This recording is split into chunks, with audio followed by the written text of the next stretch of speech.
똑같은 피인데 혈당 측정기마다 수치가 다르고 내 손가락마다 혈당이 다르고 왜 기계를 이따구로 만들지?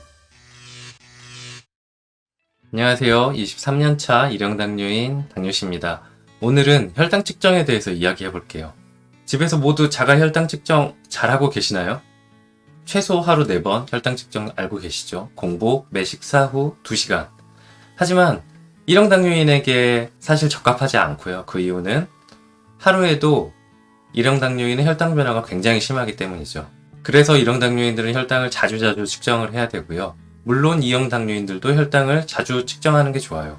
매번 피를 봐야 하는 단점은 있지만 혈당을 자주 측정함으로써 내 건강 상태도 알 수 있고 음식과 운동 그리고 스트레스 등 여러 가지 혈당에 미치는 요소들과 내 몸의 관계성을 알 수 있기 때문에 전 개인적으로 혈당을 자주 측정하는 것이 좋다고 생각해요. 제가 진단 초기인 2000년 초반에는 혈당을 자주 측정하는 것에 대해서 부정적으로 보시는 의사 선생님들도 많았어요. 또 연속 혈당 측정기가 나왔잖아요. 매번 피를 내지 않아도 5분 단위로 혈당을 이제는 자동으로 우리가 알 수 있어요. 그래서 과거에 비하면 혈당 관리가 훨씬 수월해졌고요. 오늘 제가 얘기하고 싶은 건 이 혈당 측정이 어떤 원리로 동작하는지, 그리고 다들 이런 경우 있지 않으세요? 똑같은 피인데 혈당 측정기마다 수치가 다르고 또 동시에 측정하는데 손가락마다 혈당이 다르고, 그리고 방금 재고 또 같은 부위를 다시 혈당을 또 재보면 혈당이 조금 다르고, 우리가 도대체 무엇을 믿어야 하는 건가? 비당뇨인들은 그거 혈당 차이 얼마 안 나는데 그렇게 신경 쓰냐 하시겠지만, 저 같은 경우에 예전에 오차가 심할 때는 혈당 측정기마다 5, 60씩, 심할 때는 진짜 100씩 차이 나는 경우도 있었어요. 정상 혈당 범위가 80에서 120이잖아요. 거기에서 50, 60은 엄청 큰 거잖아요. 물론 저는 일형당뇨인이기 때문에 더 큰 범위인 70에서 180을 맞추려고 노력을 해요. 근데도 그때는 어떤 생각이 들었냐면, 왜 기계를, 그것도 의료기기를 이따구로 만들지? 혈당 측정하는 의료기기는 표준이란 게 없나? 왜 이렇게 다 기계마다 혈당치가 달라? 또 인슐린 펌프도 그렇죠. 저도 인슐린 펌프를 사용할 때가 있었는데 그 당시에 펌프는 주입 세트가 정말 자주 막히고 고장도 많고 AS 센터에서는 환자에게 정말 불친절했어요. 이게 생명을 다루는 의료기기인데 우리는 매일 평생을 사용해야 하는데 온전히 서비스를 못 받는 느낌이었어요.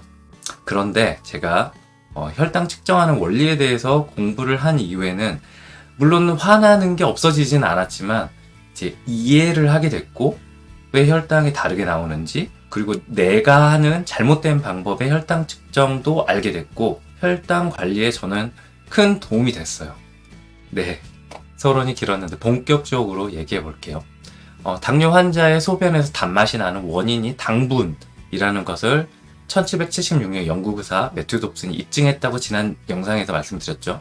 그 이후에 1900년 초반까지 우리 피 속에서 포도당을 측정하는 다양한 방법들이 꾸준하게 연구되었어요. 하지만 그 당시의 혈당 분석 작업은 번거롭고 시간이 굉장히 오래 걸렸어요. 그게 획기적으로 빠르게 혈당 측정을 하게 된 게 1962년에 클락이라는 선생님이 투석막을 이용해서 포도당을 측정하는 글루코스 센서라는 것을 개발한 이유라고 해요. 이것을 인류 최초의 바이오 센서라고 많은 사람들이 이야기하고요. 네, 그러고 보면 당뇨병은 바이오 의료 분야에서 혁신적인 최초라는 성과를 많이 가지고 있어요. 우리가 알고 있는 최초의 유전자 DNA 바이오 의약품 휴먼 인슐린, 그리고 최초의 바이오 센서 글루코스 포도당 센서, 이 1962년 만들어진 이 글루코스 센서는 효소를 이용하여 포도당을 측정하는 방법이에요. 이 효소가 글루코스에만 반응하는 포도당 글루코스 산화효소인 거죠. 이 효소가 사람 혈액에 글루코스를 만나면 산화돼서 글루콘산과 과산화수소로 분해가 되고 내 혈액의 글루코스 양과 비례하기 때문에 우리가 혈액 속의 포도당 농도를 알 수 있어요. 이 산화효소는 미생물 추출물인데 우리 주변에서도 많이 사용돼요. 빵 만들 때 밀가루에 넣으면 글루텐 강도를 향상시키고 탄력이 좋아지고 수분 흡수율도 좋아져요. 와인 만들 때도 이 효소를 사용하기도 하고요. 아무튼 이 글루코스 산화 효소가 온도, 습도, 폐하, 빛에 따라 그 활성도가 달라져요. 그래서 혈당 측정에 이것을 활용을 하려면 항상 안정된 상태로 생산돼서 혈당 검사지에 이렇게 있는 게 중요하겠죠. 우리의 혈액이 산화 효소와 만나서 분해된 물질을 측정하는 방법은 크게 두 가지 방법이 있어요. 광도 측정법과 전기 화학 측정법이 있어요.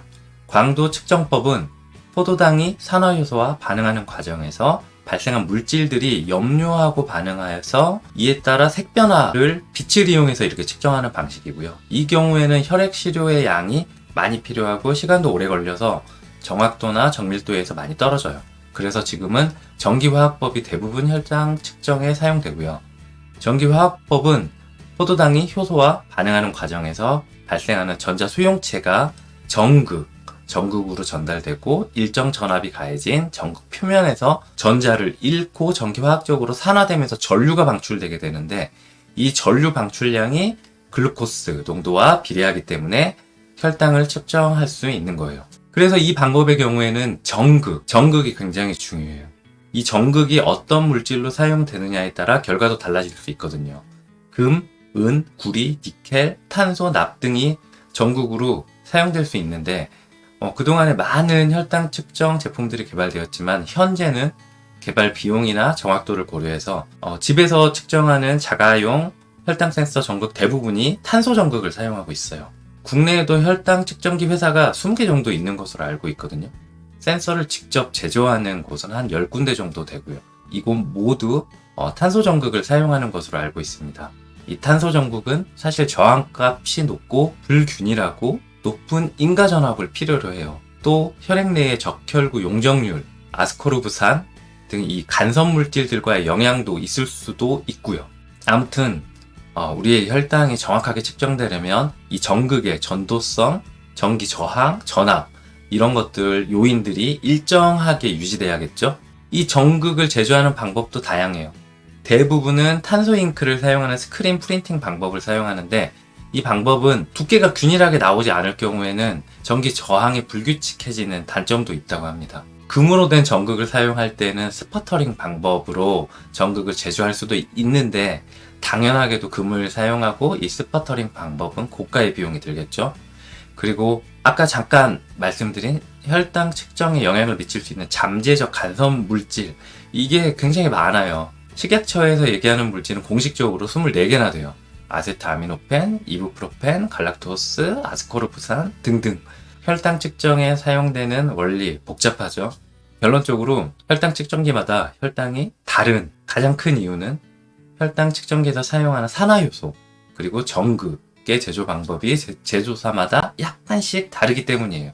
사실 크게 다르지는 않은데요. 그 이유는 이 혈당 측정기에는 국제표준이라는 것이 있거든요. 국제표준기구 ISO에서 2013년에 개정한 ISO 15197 문서를 보면 혈당 측정을 하는데 다양한 기준들이 있어요. 이 국제표준 문서를 바탕으로 2016년 식약처는 개인용 혈당 측정 시스템 표준 시험 방법 가이드라인을 발표했고, 2017년에는 의료기기 기준 규격 일부 개정 고시를 통해 개인용 혈당 측정 시스템의 기준 규격을 개정했어요. 즉, 우리가 사용하는 혈당 측정기들은 국제표준 규격과 식약처 규격과 기준을 성능 평가를 통과한 제품들이라는 거죠. 이 성능 평가가 생각보다 되게 복잡해요. 참고적으로만 말씀드리면 측정 반복성 평가, 중간 측정 정밀도 평가, 시스템 정확도 평가, 적혈구 용적률 영양 평가, 잠재적 간섭 물질 영양 평가.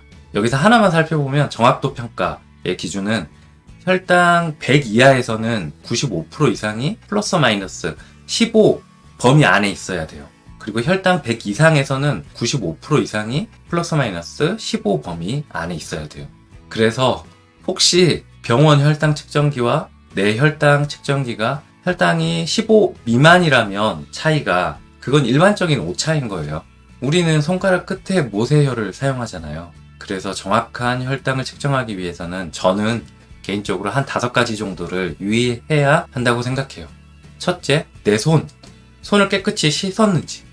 예전 영상 실험에서 손에 과일을 묻혔을 때 혈당이 얼마나 달라지는지 살펴봤잖아요. 어마어마했죠. 혈당에 영향을 미치는 간섭 물질이 무려 시각청 문서에도 24개나 있어요. 그래서 혈당을 정확하게 재려면 따뜻한 물로 손을 깨끗하게 씻어야 해요. 그리고 알코올로 닦고 충분히 말려야 되고요. 두 번째, 혈당 검사지. 혈당 검사지에 산화효소가 묻어 있다고 했잖아요. 이 산화효소가 온도와 습도에 민감할 수 있어요.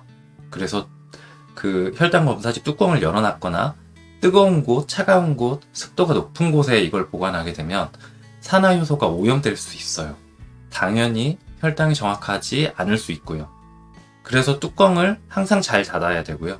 그리고 이게 효소이기 때문에 개봉하고 3개월이 지나면 또 정확하지 않을 수도 있어요. 셋째, 혈액량 부족. 손끝 모세혈의 혈액을 사용하기 때문에 기본적으로 피가 잘 안 나와요. 그럼 혈액량이 부족하면 가장 큰 문제가 적혈구 등의 혈액의 구성 성분이 달라져요. 국제표준문서에도 적혈구 용적률이란 게 있다고 말씀드렸잖아요.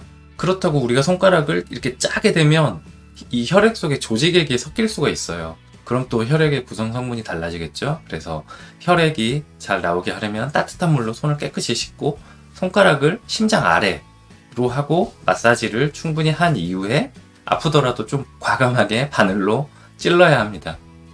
그리고 넷째, 검사지의 유효기간. 이건 뭐 당연하게 잘 확인을 해야겠죠. 효소를 사용하는 거기 때문에 유효기간이 지난 것은 절대 사용하지 말아야 합니다. 그리고 마지막으로 내 몸의 혈당 수치가 빠르게 상승하거나 빠르게 하강하거나 운동한 직후거나 그리고 몸이 아플 때, 즉 혈당 변화가 심할 때는 혈당 측정기마다 좀 차이가 클 수도 있다고 해요.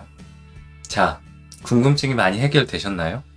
내가 혈당 측정을 지금까지 잘하고 있었는지 한번 생각해 보시고요. 1년에 한 번쯤은 병원에 갈 때 내 혈당 측정기를 가지고 가서 병원 혈당 측정기와 내 혈당 측정기를 비교를 해보고 그 값이 15 이상 차이가 난다면 새 제품으로 교환해 보는 것도 추천드립니다. 그리고 내가 올바른 방법으로 측정을 하고 있었는지도 살펴보시면 좋을 것 같고요. 오늘 영상도 유익하셨나요? 모두 건강 조심하시고요. 다음에는 연속 혈당기의 혈당 측정 원리에 대해서 또 말씀드릴게요. 더 유익한 영상으로 찾아오겠습니다. 항상 응원 댓글 많이 남겨주셔서 너무 감사드리고요. 다음에 또 만나요. 안녕.